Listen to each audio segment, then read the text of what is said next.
Alors c'est à nous. Alors nous sommes ici sur le plateau du Petit Journal. Voilà, les modérateurs sont les plus anciens. Il y a Mehdi qui est là, Pablo Ortega des Ballons et moi. Et nous sommes invités sur ce plateau par l'association des jeunes chirurgiens viscéraux. C'est ça. Et donc en fait, on est là en support. Mais je pense que ce sont c'est aux jeunes de parler. Nous, on parle assez dans le Congrès. C'est à vous de parler. Et on sera là uniquement en support. Et je vous passe la parole. Bonjour, Adrien Mancini, je suis le président de l'association. Je viens de Grenoble.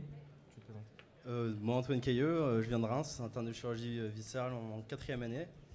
Donc on va parler des deux rapports, en l'occurrence le rapport de l'AFC sur les éventrations et la présentation très développée sur l'ischémie mésentérique ce matin. Donc ce que je me propose de faire, c'est de commencer par votre rapport sur les éventrations. Donc pour rappeler ce que disait le professeur Ortega, on est tous concernés, notamment les chirurgiens viscéraux. On est pourvoyeurs d'éventrations post-opératoires et donc l'important c'est de prévenir ces éventrations. J'avais vu dans la littérature que les internes de 4e année, donc moi en l'occurrence par exemple, étaient un facteur de risque d'éventration post-opératoire. Donc dans le cadre de l'association des jeunes chirurgiens viscéraux, un petit mot par rapport à ça. Et donc, ce que vous avez proposé pour prévenir ces éventrations post-opératoires, donc c'est le traitement, la technique appropriée, en l'occurrence petit pas, petite prise, avec un fil lentement résorbable, donc ce qui est du PDS 2.0, voilà, et une fermeture sans tension. Pour revenir dans la littérature, le taux d'éventration de ce que vous précisiez tout à l'heure dans la littérature anglo-saxonne de hernie incisionnelle est de 10 à 20% à 3 ans, ce qui représente 45 000 cas en France par an. Quand on cherche chez ses propres patients qui ont eu de laparotomie médiane une éventration, quand on cherche, on trouve. Alors pour revenir au rapport que vous avez présenté, donc une cohorte prospective multicentrique qui a inclus plus de 1000 patients sur 6 mois. Vous avez pris comme critère de jugement principal la récidive à 1 an et comme critère de jugement secondaire la récidive à 2 ans. Donc comme je l'ai dit, il y a eu plus de 1000 patients qui ont été analysés. Et dans les facteurs de risque d'éventration, donc de hernie incisionnelle, il y avait l'obésité, la sédentarité, le fait de déjà avoir subi une chirurgie pour une éventration. Il y avait plus de 50% de patients qui avaient déjà eu une cure d'éventration, et le statut ASA des anesthésistes. Donc dans votre rapport, c'était essentiellement des éventrations de la ligne médiane, pour à peu près 85%, avec des tailles moyennes de 5 cm. Et les techniques, en tout cas pour ce qui est de la position de la prothèse, parce qu'il y a eu l'utilisation dans la majorité des cas de prothèse, c'était la position rétromusculaire, donc sublay ou intrapéritonéale. Vous avez eu 20% de complications, avec peu de complications graves dans la classification d'endoclavien. Et pour ce qui est des résultats, donc les facteurs de risque d'éventration donc après cure d'éventration étaient ce qui était déjà dans la population: l'obésité, le statut ASA, la localisation de l'éventration, le fait d'y associer un geste digestif, de ne pas utiliser de prothèse et le fait d'avoir une contamination du site opératoire. Et à 2 ans le tabac. Et à 2 ans le tabac, c'est ça. Voilà. Le taux de complication, le taux de récidive à 1 an était de 18%, donc ce qui est quand même assez important. Diagnostiqué dans votre série par scanner, alors je crois dans 80% des cas. Et à 2 ans, 28% de récidive. Donc ce qui est quand même assez important. Alors, pour conclure rapidement, donc, pour ce qui est de la technique de cure d'éventration, il n'y a pas vraiment de référentiel. En tout cas, ce que vous accordez à dire, c'est que la position rétromusculaire est plutôt à privilégier. Ne jamais faire de bridge. Quand on peut éviter, oui. Voilà. Alors là, vous avez pas beaucoup abordé ce sujet, mais la place qui va nous intéresser dans notre début de formation en tout cas, et pour l'avenir, c'est la place de la chirurgie mini-invasive, notamment le robot. Je ne sais pas si, après, peut-être on pourra en discuter. Et ce qui est aussi important, nous, dans peut-être de savoir-faire, c'est les techniques de component separation, qui sont pas forcément très simples. Voilà. En tout cas, merci beaucoup pour ce rapport. Alors, avant que Pablo réponde à plein de ces questions, à la fois méthodologiques et sur les résultats, moi je reviens sur ce que tu disais au départ. Il ne faut pas vous fustiger, les jeunes chirurgiens. C'est vous qui fermez le mieux les parois. C'est-à-dire que cette technique des petits points a été inventée, entre guillemets, mise au point par les Suédois. Ensuite, elle a été étudiée par l'équipe de Rotterdam, l'université Erasmus de Rotterdam, où il y a énormément de chirurgiens et beaucoup de jeunes chirurgiens.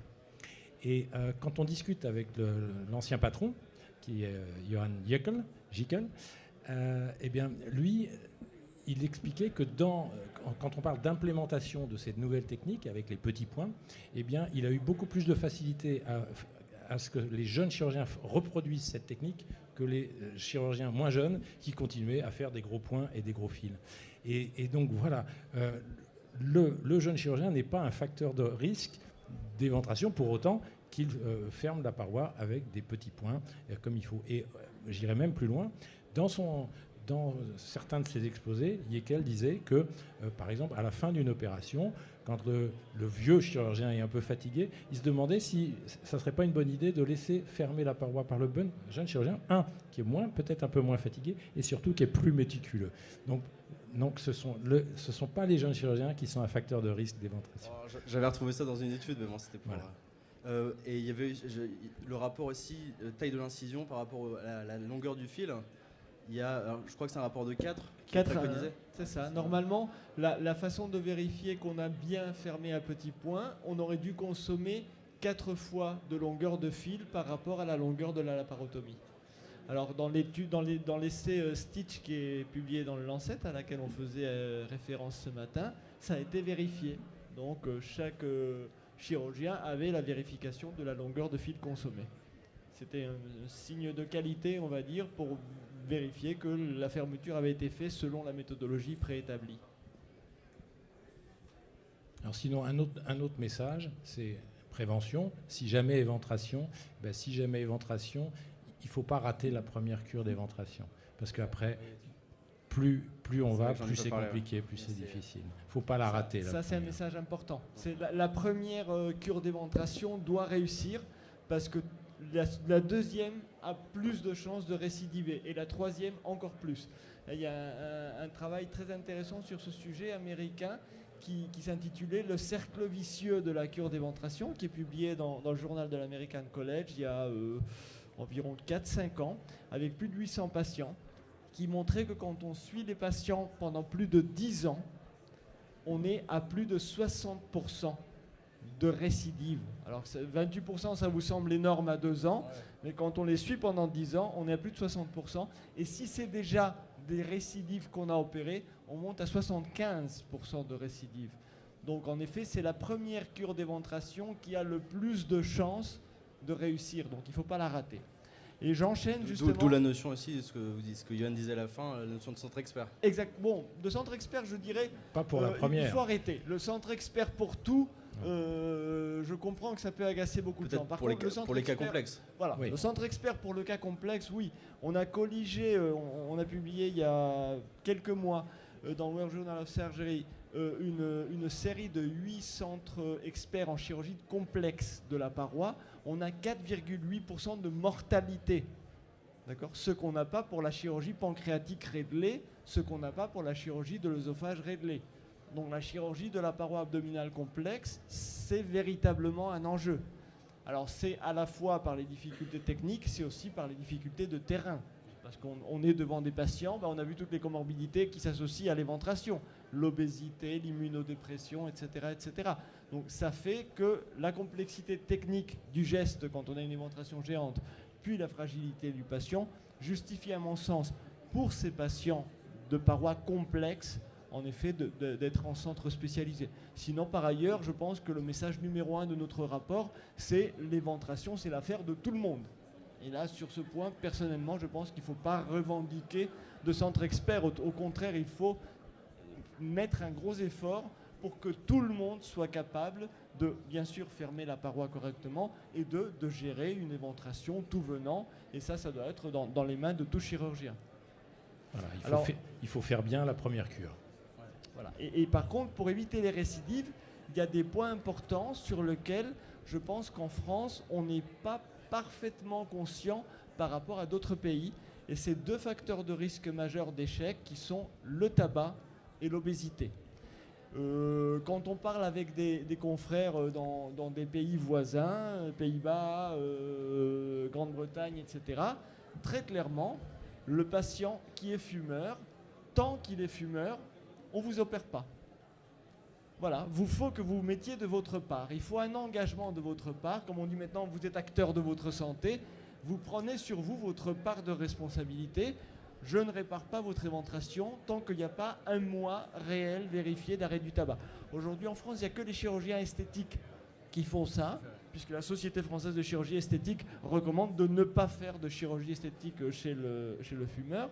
Bon, je pense que c'est quelque chose qu'il faut prendre vraiment au sérieux, puisque dans notre rapport, ça ressort d'ailleurs que le tabac est un facteur de risque de récidive. Puis après, il y a la question de l'obésité. Patiente qui a 48 d'IMC et qui a une éventration, voilà, on peut discuter de prendre en charge son obésité, ce qui sera aussi très bien, non pas seulement pour la cure d'éventration, mais pour sa santé. Et c'est très fréquent, moi j'en ai vu encore cette semaine en consultation, des patients à 45-48 d'IMC qui sont dans les 50-55 ans. Le discours que je leur tiens, ce n'est pas seulement pour votre éventration, mais c'est que vous êtes dans l'âge où les comorbidités vont arriver si on ne fait rien. Le diabète n'est pas encore là, mais il va arriver, l'infarctus, etc. Donc je pense que ce regard plus global sur la santé est aussi quelque chose qu'on se doit. Je crois qu'on va passer, merci beaucoup, on va passer au deuxième sujet sur l'ischémie mésentérique, qui avait été présenté par l'équipe de Beaujon. Alors une présentation très complète sur à la fois le diagnostic, à la fois alors clinique, biologique, radiologique, sur la prise en charge, qu'elle soit alors chirurgicale du point de vue du chirurgien viscéral, du point de vue du chirurgien vasculaire, donc soit chirurgical, soit endovasculaire, sur le traitement médical aussi. Et alors, moi je suis ravi qu'on discute de ça parce que j'aime beaucoup les urgences, on en fait beaucoup à Grenoble. Et c'est vrai que l'équipe de Beaujon, en fait, elle manage. Alors d'abord, elle a créé un centre d'ischémie mésentérique, ce qui est assez rare et assez novateur, donc c'est vraiment super. Cependant, leur pratique fait que j'ai l'impression qu'ils sont un petit peu à contre-courant de ce que beaucoup de gens font en discutant un petit peu dans les couloirs comme ça. C'est-à-dire que cette équipe fait, disons, des résections déjà digestives très étendues et font des stomies d'emblée sans faire de seconde look, en tout cas programmée. Ils le font évidemment si un patient va mal en post-opératoire, mais pas de façon programmée. Est-ce que vous, dans votre pratique...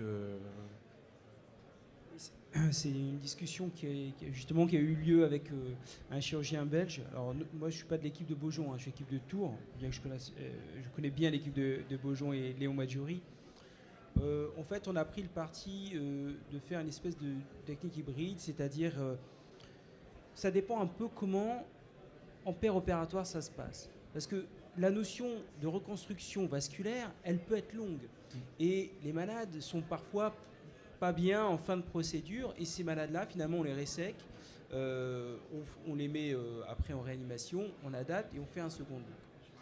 Il y a des malades où la reconstruction vasculaire soit ne se fait pas, parce qu'il n'y a pas besoin, ou finalement le malade, le temps opératoire est assez court. Là, on propose plutôt la stomie. Je crois qu'il faut s'adapter, il ne faut pas être dogmatique. On n'est pas une équipe parisienne, on vient de Tours, on n'est pas très loin, mais quand même. Je pense qu'on essaye de s'adapter. Mais voilà, donc c'est une façon de voir les choses. De la même façon, faire un second look systématique à 48 heures de façon dogmatique, je ne suis pas sûr de l'intérêt. Parce qu'il y a des malades, finalement, où on se dit, finalement, on leur a mis en stomie, on n'a pas recoupé beaucoup plus, voilà. Mais on n'arrive pas, on a des arbres décisionnels pour la prise en charge initiale, pour la stratégie vasculaire, mais pour les 48 heures, finalement, on s'adapte un petit peu aux malades, quoi. Donc je pense que cette décision du second look, c'est plutôt en péropératoire où vous avez l'habitude, vous, des damage control, c'est un peu ça. On voit un peu le malade qui va pas bien aller, etc. Donc c'est plutôt dans ce sens-là où on fait une technique un peu hybride, quoi. Donc plutôt s'adapter que être dogmatique. On peut en profiter peut-être, Monsieur Ortega, est-ce que vous avez un avis sur la question? Alors pour les ischémies mésentériques, le problème que je trouve, alors j'ai bien compris le message qui est adressé par l'équipe de Beaujon, qui est celle d'être plus actif, de ne pas laisser tomber sur le fatalisme, etc. Après, il est vrai que ce sont des patients qu'on opère, dans mon expérience en tous les cas, le plus souvent dans une situation déjà assez péjorative. Et quand on est dans une situation assez péjorative en termes d'hémodynamique, d'état général, etc., on est quand même souvent inquiet par le fait de réaliser l'anastomose là. Et surtout, même s'il y a eu un geste de revascularisation, on n'est pas sûr de l'état de certaines zones de grêle. Et on a bien envie de revenir jeter un coup d'œil 48 heures plus tard. Et c'est ça, je pense, la logique du second look. Et de dire, d'une part, je jette un deuxième coup d'œil pour voir, une fois que l'hémodynamique a été restaurée, si on a une délimitation plus claire de ce qu'il faut enlever ou s'il ne faut pas en enlever davantage. Et l'anastomose, ne pas la faire sous noradrénaline, quoi, parce que l'anastomose sous amine vasoactive, c'est toujours inquiétant. Alors je veux bien que c'est du grêle, que le grêle ça fistulise rarement, mais quand même. Alors par contre, je n'ai pas cette expérience qu'ils ont à Beaujon, et je veux bien écouter qu'on peut aller un petit peu plus loin.